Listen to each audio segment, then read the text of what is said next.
তোমার garment factory আছে? হ্যাঁ বর্ষা বলছিল যে তুমি নাকি একা অনাথ।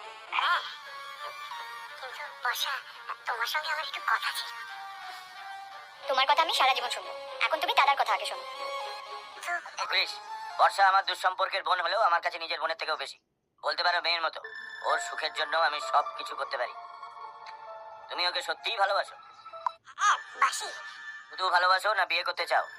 বিয়েও করবো, কিন্তু বর্ষা তো খালি কিন্তু কিন্তু করে যাচ্ছে রে, মতলব তো আমার ভালো লাগছে না। তুমি ওকে সত্যি বিয়ে করবে নাকি কদিন ফুর্তি বার্তা করে কেটে পড়বে?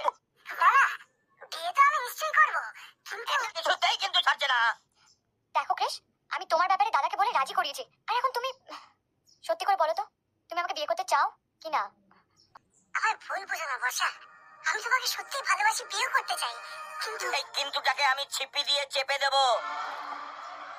দাদা, আমি আমার নিজের পায়ে দাঁড়াতে চাই। এখন কার পায়ে দাঁড়িয়ে আছো ভাই? তুমি যা রোজগার করো তাতে কি আমার বোনকে দুবেলা দুপুরে খাওয়াতে পারবে না?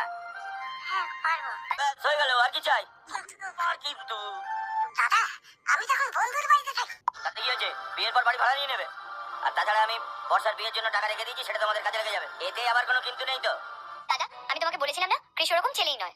বেশ, তাহলে চলো আজই কলকাতায় গিয়ে রেসি ম্যারেজটা হয়ে যাক।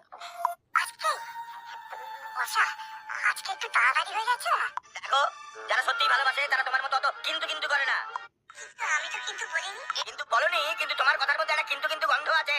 আমার শেষ কথা শুনে রাখো, যদি তুমি ওকে সত্যিই ভালোবাসো আর বিয়ে করতে চাও তাহলে আজই সেটা করতে হবে, ব্যাস, আর কোনো কিন্তু নয়।